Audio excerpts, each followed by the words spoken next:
cast a ballot that was rejected first. Live mula sa GMA Network Center, ito ang 24 Oras.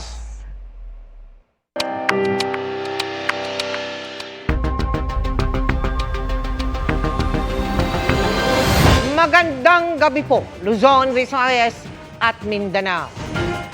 Bukod sa Taal Lake, sinusuyod na rin ang isang sementeryo sa Laurel sa Batangas. Kaugnay ng paghahanap sa mga missing sa bungero, ilang butong hinihinalang mula sa tao ang nahukay. Ayon kasi sa isang sepulturero, may nagpalibing sa kanya ng mga salvage victim na natagpuan sa magkakahiwalay na lugar. 3 o 4 na taon na ang nakakaraan. Hindi po bababa sa 3 labi ang hinahanap. Live mula sa Laurel, Batangas, nakatutok si Ian Cruz. Ian. Mel Emil, maghapon nga naghukay ang mga otoridad sa tulong ng lokal na pamahalaan ng Laurel sa public cemetery dito at ilang buto nga ang kanilang natuntun sa sementeryo at kabilang sa mga alamin kung konektado ba ang mga nahukay na buto sa mga missing sa bungero.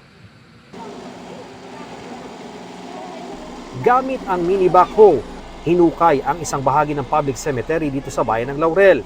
Layong makuha ang labi ng 3 tao o higit pa na inilibing sa isang sulok ng sementeryo sa isang simpleng hukay. Mag-aalauna ng hapon, may nakita ng mga buto na hinala ng otoridad ay buto ng tao. Ayon kay Justice Secretary Jesus Crispin Remulla, konektado ito sa paghanap sa mga nawawalang sa bungero. There were some victims found in 2020 that were just buried by the police because nobody claimed them in the Purinaria. We are exhuming them now. We are setting up the DNA bank that we need to set up because precisely of those people who are missing.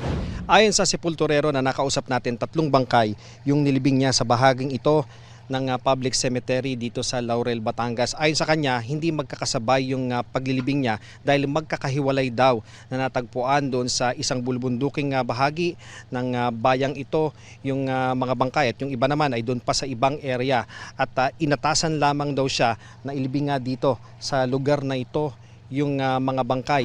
Yung iba ay pabundok na yan. Saan pong lugar?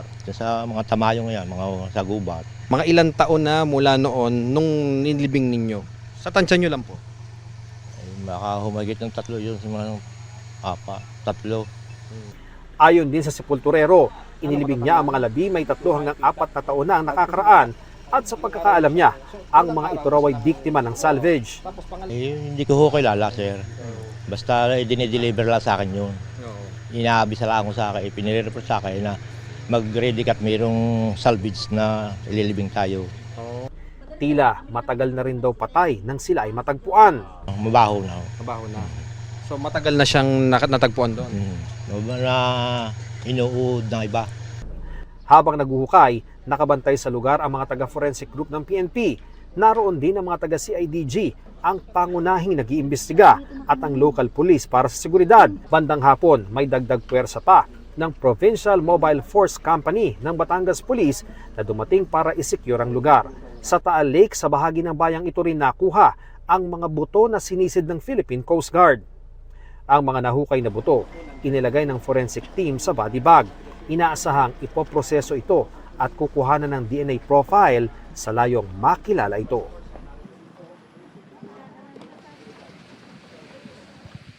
At Emil, mula nga dito sa bayan ng Laurel ay dadalhin sa isang pasilidad ng forensic group ng PNP yung mga nakuha nilang buto para iproseso at para ma-identify. Ayon naman kay Interior Secretary John Vic Remulla, wala silang sasantuhin sa ginagawang pag-iimbestiga ukol sa missing sa bungero. Yan muna ang latest mula rito sa Laurel, Batangas. Balik sa iyo, Emil. Maraming salamat, Ian Cruz. Samantala sa ibang balita, 3 ang sugatan sa karambola ng 3 sasakyan sa South Luzon Expressway. Ang ugat ng disgrasya, mabilis na takbo ng SUV na minamaneho ng isang Korean national. Ang nahulikam na aksidente sa aking eksklusibong pagtutok. Kita sa isang CCTV videong hawak na ng PNP Highway Patrol Group kung paanong nagkarambola ang 2 SUV at isang bus sa southbound lane ng South Luzon Expressway, malapit sa sukat exit, pasado alas 8 ng umaga kahapon. Sa inisyal na pagsisiyasat, nakitang unang babangga sa railing ng SLEX ang SUV. Sa lakas ng impact ay tumalsik ito sa middle lane kung saan nabangga naman ito ng parating na isa pang SUV. Tumihaya ang SUV na bumangga sa railings at nagpaikot-ikot malapit sa innermost lane. Ang ikalawang SUV na iwan sa bandang outermost lane at nabangga naman ng pampasaherong bus. Ay meron pong 3 individual na nasugatan. Din sila po yung nagpapagaling sa Asian Hospital. Ligtas ang driver ng unang SUV na isang Korean na lumalabas na responsable sa karambola base sa paunang investigasyon. Hindi po makapagbigay ng salaysay itong Korean national or ito pong driver na nakita po natin na may pagkakamali. Ang speed limit po natin sa ating po mga expressway, hindi po yan mababa hanggang 60 to 80. Makikitaan po natin talaga na may pagkabilis ito pong takbo ng ito pong nabanggit po nating vehicle 3. Sugatan naman ang driver at 2 pasahero ng pangalawang SUV. Wala po tayong natalang sugatan dito po sa bus, pero talagang na-deface po yung left side ng bus po. Isang oras din bago naialis sa mga sasakyan kaya bumigat ang trapiko sa lugar. Dapat nasundin po ng ating po mga kaubayan, yung ating po mga batas pang-trapiko. Kung ano po dapat ang speed limit. Kung sila naman din po ay nakakaramdam ng pagkapagod or in need po ng pahinga, may mga services po tayo dito po sa mga gantong area like lay-by. Para sa GMA Integrated News, Emilio Sumangil, nakatutok 24 oras. Nilapitan ng mga barko ng China ang mga barko ng Pilipinas na nagsasanay kasama ang US Navy sa dagat na sakop ng Zambales.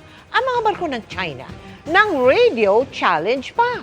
Live mula sa Subic, nakatutok si Chino Gaston. Chino? Mel, 2 barko ng Chinese Liberation Army Navy at isang Chinese Coast Guard vessel ang namataan habang isinasagawa ang multilateral maritime cooperative activity dito sa karagatan ng Zambales, pero hanggang pagmamasid na lamang ang ginawa ng mga nasabing Chinese vessels. Sabay naglayag sa dagat na sakop ng Zambales ang mga barko ng Philippine Navy, US Navy at Philippine Coast Guard. Kabilang dyan ang BRP Miguel Malvar, ang pinakabagong frigate ng Philippine Navy na binili mula South Korea.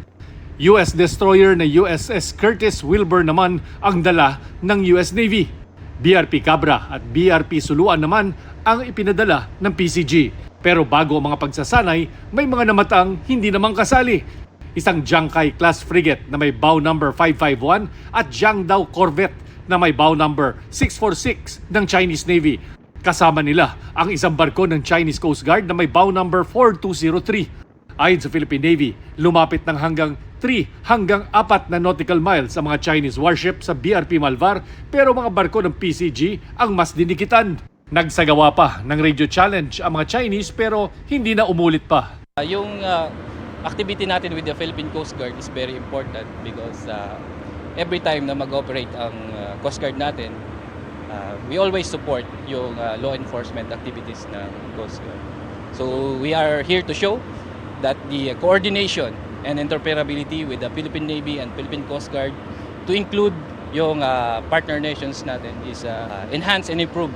Dakong 1:00 ng hapon, sinimulan ang Division Tactics Exercise, isang pagsasanay kung saan iba't ibang formation sa paglalayag ang ginawa ng mga barko. Sa lahat ng maneuvers, nasa gitna ng formation ang 2 Parola-class vessel ng PCG.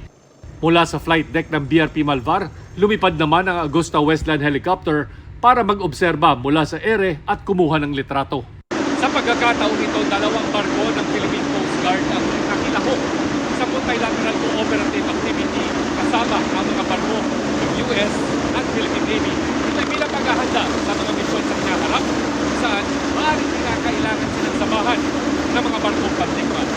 Ito na ang pang-8 Maritime Multilateral Cooperative Activity kasama ang mga kaalyadong bansa.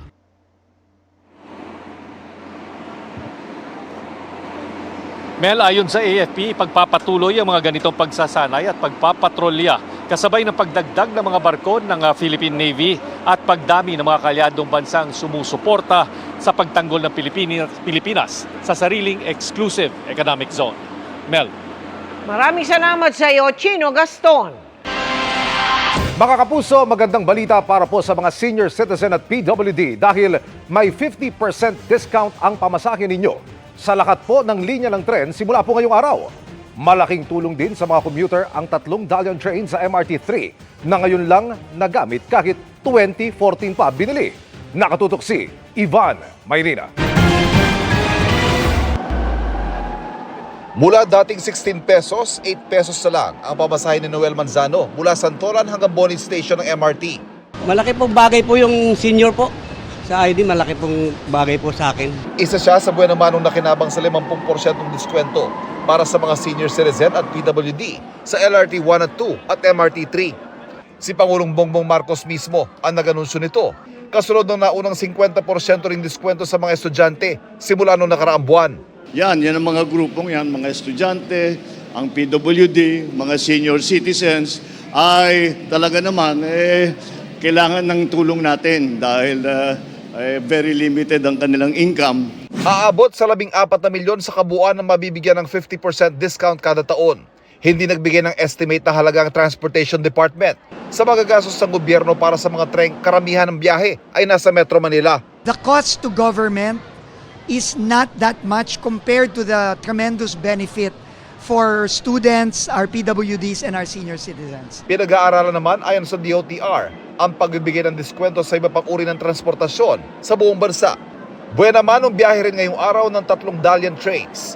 Mga tren na binili mula sa China noon pang 2014 pero mahigit 1 dekadang natenga.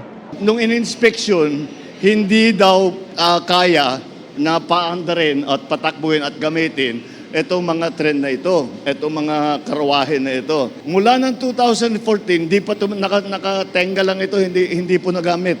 Kaya ang ginawa natin ay binalikan natin itong mga ito at tiniyak natin na kung ano ba ang kailangan gawin para magamit ang Dalian train na ito ay gawin na natin.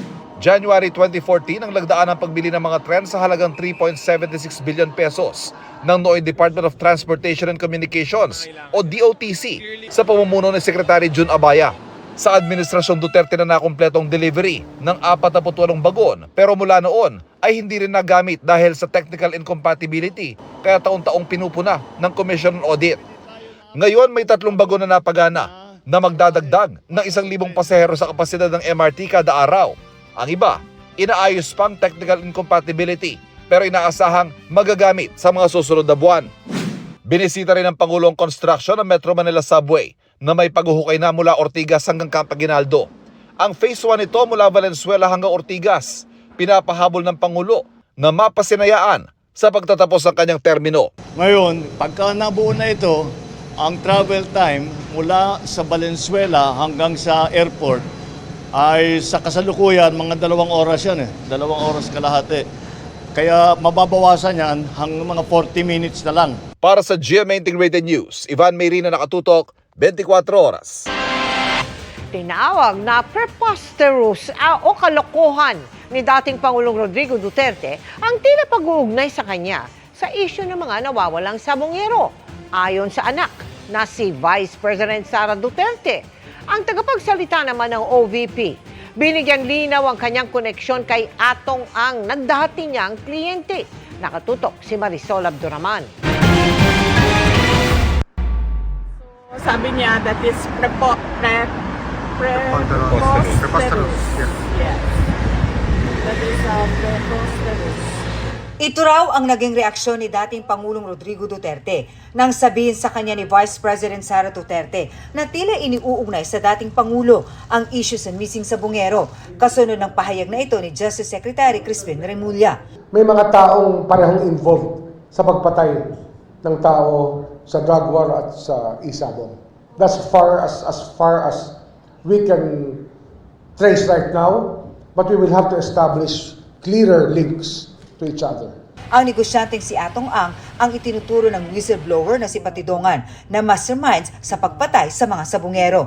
Si Ang ay dating kliyente ni Attorney Ruth Castelo na tagapagsalita na ngayon ng Office of the Vice President. Pero paglilinaw ni Castelo, matagal na siyang walang koneksyon kay Ang. Charlie Atong Ang was my client in 2007 for the crime of plunder. And then we went on probation. We succeeded in seeking for probation, and he was given a 2-year period. In 2009, I released him from the Bikutan where he stayed. As soon as he was released from Bikutan in 2009, that was the end of our lawyer-client relationship. He was never my lawyer again. Nasa The Hague sa The Netherlands ngayon si VP Sara para dalawin ang amang nakadetain sa International Criminal Court sa kasong Crimes Against Humanity. Ang bise, nagpasalamat sa mga senador na nagsusulong ng interim release para sa kanyang ama. Kasama niya doon ang kaalyalong si Senadora Amy Marcos. Nitong Lunes lang, inihain ni Marcos ang tinawag niyang President Rodrigo Duterte Act. Panukalang batas ito na nagbabawal sa mga extraordinary rendition o ang sapilitang paglipat sa isang tao mula sa Pilipinas papunta sa ibang bansa nang walang court order. Parusang pagkakakulong ng hanggang 20 taon at multang hanggang 10 milyong piso ang itinakdang parusa sa panukala. Kaugnay sa impeachment, handa naman daw ang bise na harapin ang kaso matapos lumabas sa resulta ng SWS na 66% ng Pilipino ang nagsabi na dapat harapin ito ang impeachment para masagot ang mga aligasyon laban sa kanya. Ipinauubayan na raw ng OVP sa Korte Suprema ang usapin sa impeachment. Pero ayon sa tagapagsalita ng OVP, mas mainam daw kung hindi na ito itutuloy. We'll be very lucky actually as a country because we'll save millions and millions of people of money on the trial that is technically defective from the beginning. Mas marami tayong kailangan na pagkagastahan kesa sa trial na mate-technical rin sa dulo. Ipinagmalaki naman ng OVP kanina ang mga accomplishment ng tanggapan, kabilang ang libreng sakay na umaabot daw hanggang Tacloban City, lugar ni Speaker at later Representative Martin Romualdez. In Tacloban in particular, the Office of the Vice President really needs to provide the help because we have been consistently asked. Naghihingi ang mga tao sa Office of the Vice President. Sinabi rin ni Castelo na ang hindi pagbibigay ng pondo para sa mga proyekto ng OVP at ang hindi pagsuporta sa bise ay disservice sa bansa. Tugon ito ng OVP sa sinasabing spare tire lang ang bise. We need a Vice President who is always ready to assume. The services that are now being delivered by the Vice President through her office is a way of preparing herself just in case anything happens from now until 2028. And keeping her out of the loop, whoever the Vice President is, keeping her out of the loop or not being able to provide funds for her projects and programs, not being able to support the Vice President is a great disservice to the country. Para sa GMA Integrated News, Marisol Abduraman, nakatuto 24 oras. Happy midweek, chikahan mga kapuso! Handa nang makipaglaban si Jisoo bilang hired assassin sa Sanggang Dikit for Real kung saan sasabak din siya sa ilang intense action scenes. Ang Sparkle Opa, ibinahagi pa kung sino ang favorite niyang kasama sa set at soon ay makaka-TikTok collab pa niya. Makichika kay Athena Imperial. Ipinakilala na kagabi ang karakter ng Korean star na si Kim Jisoo sa GMA Prime series na Sanggang Dikit for Real. Ginagampanan niya ang role ni Woo, isang hired assassin. Dito sa isang warehouse sa Malabon City sinushoot ang isa sa fight scenes para sa Sanggang Dikit. Sabi ni Jisoo, para sa kanyang role dito, sa action scenes siya, pinaka na challenge. Yeah, fight scene is always hard. And during the hot weather, it's really make me exhausting. Nakaranas na rin ng fight scene si Jisoo sa Philippine debut niya sa series na Black Rider. Pero iba raw ang atake ng pag-arte niya rito. In the Black Rider, it was kind of good way character. He's like protect someone, but here is opposite to justice. He killed the people for money or he's totally bad guy. Favorite daw niyang katrabaho sa Sanggang Dikit FR, si Dennis. He's a really professional and very sweet. And some way he's kind of funny and yeah, he's good actor. Nakaka-intimidate, no? Kasi syempre, Korean star. Nung nakagawa na kami ng mga eksena, ano pala, ang kulit din pala niya. Naka-adapt siya dito sa sistema ng mga Pilipino kung paano paggawa ng mga teleserye. Nakakasa na rin daw ang TikTok entry nilang dalawa. Nakaschedule yung gagawin namin TikTok na mamaya eh. Hindi lang namin magawa dahil dahil kami eksena ng ginagawa. Do you also do TikTok videos with Dennis? I'm trying to do, yeah, we will do soon. Si Dennis, nagkwento rin tungkol sa 2-week shoot ng Sanggang Dikit sa Dubai, Switzerland, and Milan. Meron kaming sinusundan na kriminal at dala-dala niya yung star witness namin. At during rest days, naglibot ang cast sa tourist attractions kasama ang anak nila ni Jen na si Dylan. Sinama namin yung pamilya, sinama namin yung maliit namin na baby kasi hindi namin maiwan pa at medyo matagal yung 2 weeks para iwan lang siya sa mga yaya. Napaka-importante ng time management at kung hindi na magawa ng paraan sa time management, isama na lang siya sa trabaho. And maganda kasi at an early age, naiintindihan niya yung ginagawa namin sa trabaho, yung nature ng work namin. Athena Imperial, updated sa Showbiz Happenings.